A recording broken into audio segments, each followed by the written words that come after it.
আসসালামু আলাইকুম রহমতুল্লাহি অবরকাতুহ। সম্মানিত দর্শক, বাংলাদেশের রাজনীতিতে আবার স্নাইপার রাইফেল এই প্রসঙ্গটি নতুন করে বিতর্ক তৈরি করছে।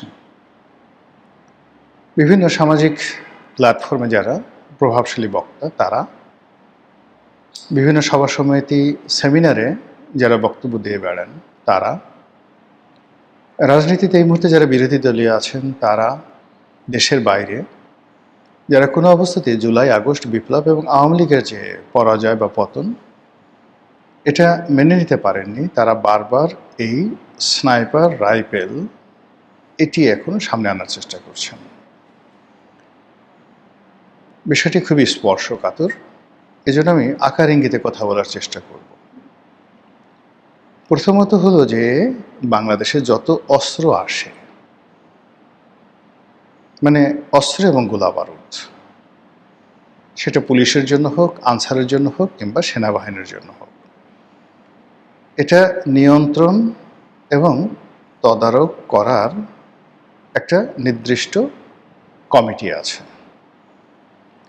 একটি নির্দিষ্ট সংগঠন মানে রাষ্ট্রীয় বাহিনী আছে, মানে তারাই এই জিনিসগুলো করে থাকে।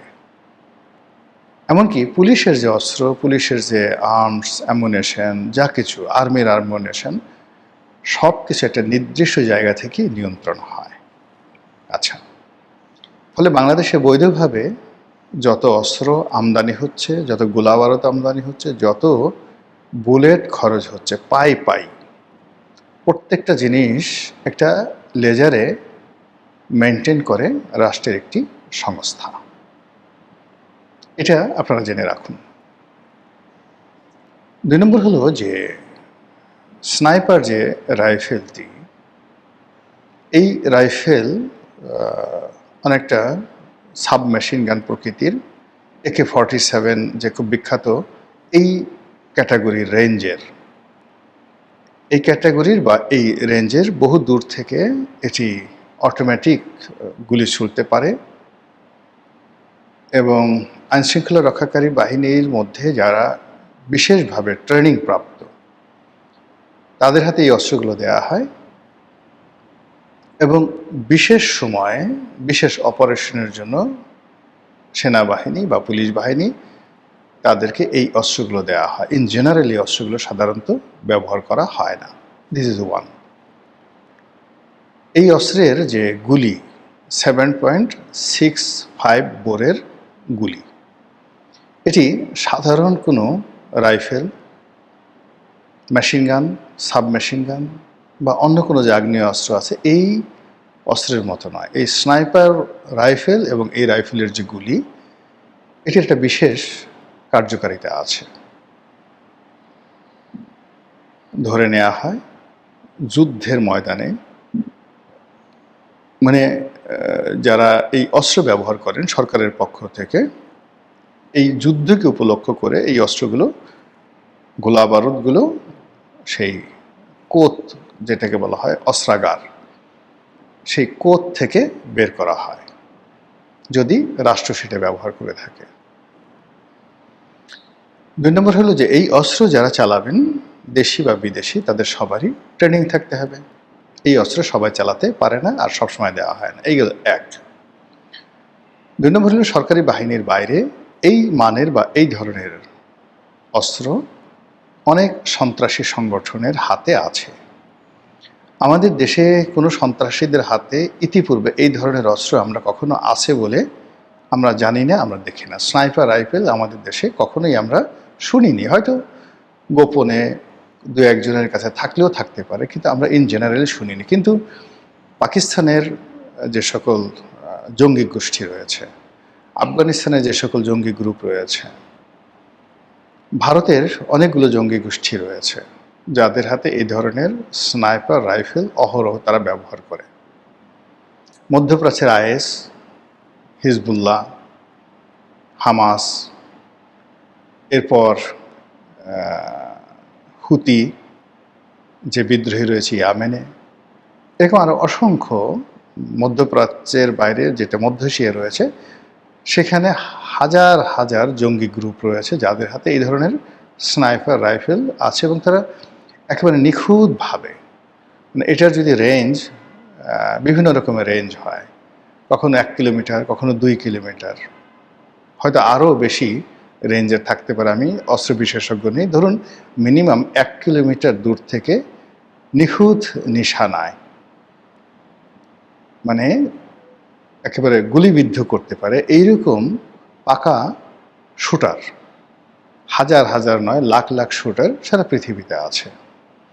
বাংলাদেশে এরকম শুটার আছে, তবে বাংলাদেশে এই ধরনের শুটার হাতে গোনা, বাইরে খুব অল্প, কিন্তু বাহিনীগুলোর মধ্যে সেখানে এরকম আসলে পারফেক্ট যারা শুটার তাদের সংখ্যা খুব বেশি না, কিন্তু আছে। এই হলো স্নাইপার রাইফেল সম্পর্কে একটা মানে জেনারেল ধারণা। দ্বিতীয় যে বক্তব্য সেটি হলো জুলাই আগস্ট বিপ্লবের সময় এই স্নাইপার রাইফেল ব্যবহার করা হয়েছে লোকজনকে গুলি করার জন্য। এখন প্রশ্ন হলো যে এটা কি আইনশৃঙ্খলা রক্ষাকারী বাহিনীর লোকজন করেছে, নাকি যারা রাজপথে বিপ্লবী ছিল তারা করেছে? এটা কি আওয়ামী লীগ করেছে, নাকি ছাত্রলীগ, যুবলীগ তারা করেছে সরকারি মদদে, রাষ্ট্রীয় মদদে? 3 নম্বর হলো এই কাজ করার জন্য কোনো দেশি শক্তি বা বিদেশি শক্তি, সেটা সরকারি হতে পারে অথবা বিরোধী দলীয় শক্তি হতে পারে, তো তারা কোনো বিদেশি শক্তিকে ভাড়া করে এনেছে কিনা। অর্থাৎ দেখা গেল যে আইএস থেকে এনেছে, আফগান থেকে এনেছে, পাকিস্তান থেকে এনেছে, বিভিন্ন দেশ থেকে তাদেরকে এই ধরনের অকারেন্স ঘটানোর জন্য এনেছে কিনা।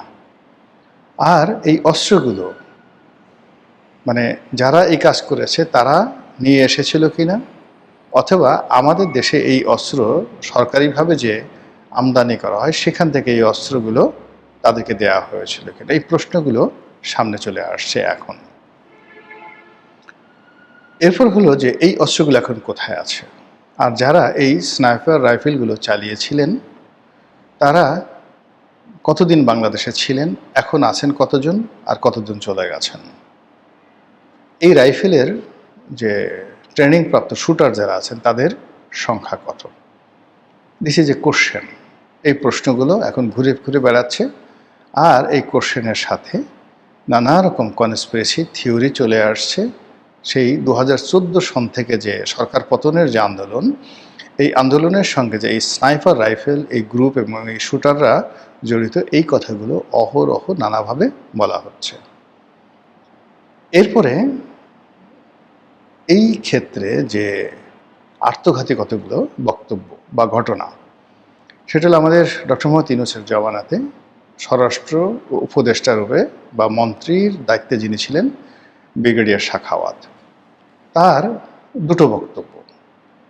প্রথম বক্তব্য হলো যে তিনি যেটা বললেন যে তিনি এই আনসার সদস্যদেরকে দেখতে গিয়েছিলেন, তো সেখানে গিয়ে তিনি দেখতে পেলেন যে অনেক আনসার সদস্য আহত হয়েছেন স্নাইপার রাইফেলের 7.65 বোরের যে রাইফেল, সেই রাইফেলের বুলেট দ্বারা।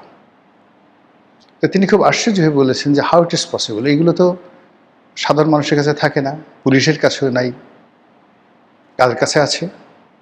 আইএসএসের কাছে আছে, বিদেশিদের কাছে আছে, আর্মির কাছে আছে। Who did it? এই জাস্ট প্রশ্ন করা শেষ, তার চাকরি শেষ। আচ্ছা, এরপরে দ্বিতীয় যে তিনি বোমা ফাটিয়েছেন একটা সাক্ষাৎকারে, সেটা হলো যে জুলাই আগস্ট বিপ্লব যখন চলছিল, আন্দোলন যখন চলছিল, তখন ক্যান্টনমেন্টের বাইরে যে সকল সাবেক সেনা কর্মকর্তাদের আবাসভূমি ছিল, যেমন Mirpur DOHS, Banani DOHS, Baridhara DOHS, তারপরে মহাখালী নিউ ডিওএইচএস, এই সমস্ত এলাকাতে যারা বসবাস করছিলেন এবং তাদের যে ক্লাবটা আছে রাওয়া ক্লাব, এখানে রীতিমতো যুদ্ধ অবস্থা বিরাজ করছিল। প্রতিদিন বেসামরিক লোকজন তো আন্দোলন করছে, আর যারা সাবেক সামরিক কর্মকর্তা তারা সিরিজ বৈঠক চালিয়ে যাচ্ছেন। তো এটা বাংলাদেশের জন্য ভয়ঙ্কর। এর কারণ হলো যে 75-এর যে 15ই আগস্টের ঘটনা, 7ই নভেম্বরের ঘটনা, এই সকল ঘটনা কিন্তু আসলে অবসরপ্রাপ্ত সামরিক কর্মকর্তারা ঘটিয়েছেন, যারা অনেক অবসরপ্রাপ্ত, যারা অনেকে সামরিক বাহিনী থেকে বহিষ্কৃত, তাদেরই একটা সংগঠন এই ঘটনাগুলো ঘটিয়েছে। এবং এর আগে যে কয়টি যাকে বলা হয় আমাদের দেশে সামরিক অভ্যুত্থান হয়েছে কিংবা ১/১১ হয়েছে, সেখানে সাবেক সামরিক কর্মকর্তাদের একটা বিরাট ভূমিকা আছে। ফলে ওই সময়টাতে সেই ডিওএসএসগুলোতে যাওয়া হচ্ছিল বা রাওয়াতে যাওয়া হচ্ছিল, সেটি নিয়ে আমরা সবাই খুব উদ্বিগ্ন ছিলাম এবং সবাই খুব আগ্রহী ছিলাম যে আসলে সেখানে কী হচ্ছে। তো আমরা যখন দেখলাম সাবেক সেনাপ্রধান ইকবাল করিম ভূঁইয়া তিনি মিছিল করছেন, তারপর রাওয়া ক্লাবের যিনি সভাপতি তিনি বৈঠক করছেন, ইত্যাদি ইত্যাদি নানা ঘটনা। তো ওই সময়টাতে মোটামুটি ক্যান্টনমেন্টের মধ্যে আবার ক্যান্টনমেন্টের যে এলাকা রয়েছে এরিয়াতে, সেখানেও কিন্তু অনেক সামরিক কর্মকর্তা বসবাস করেন নিজেরা বাড়ি করে, বেসামরিক কর্মকর্তাদের বাড়িও রয়েছেন এবং তারা সবাই ওই সময়টাতে উদ্বিগ্ন ছিলেন। তো ব্রিগেডিয়ার সাখাওয়াত তিনি বাংলাদেশের পরিচিত ব্যক্তিত্ব, সামরিক কর্মকর্তা, আগে উপদেষ্টা ছিলেন, নির্বাচন উপদেষ্টার আগেও তিনি ইলেকশন কমিশনার ছিলেন, লেখক, টেলিভিশন বক্তা, স্ট্রেট ফরওয়ার্ড, পরিচিত মুখ। তো তিনি সেই ওই বিপ্লবের সময় তিনি জাহাঙ্গীর গেট দিয়ে বের হচ্ছিলেন ক্যান্টনমেন্টের।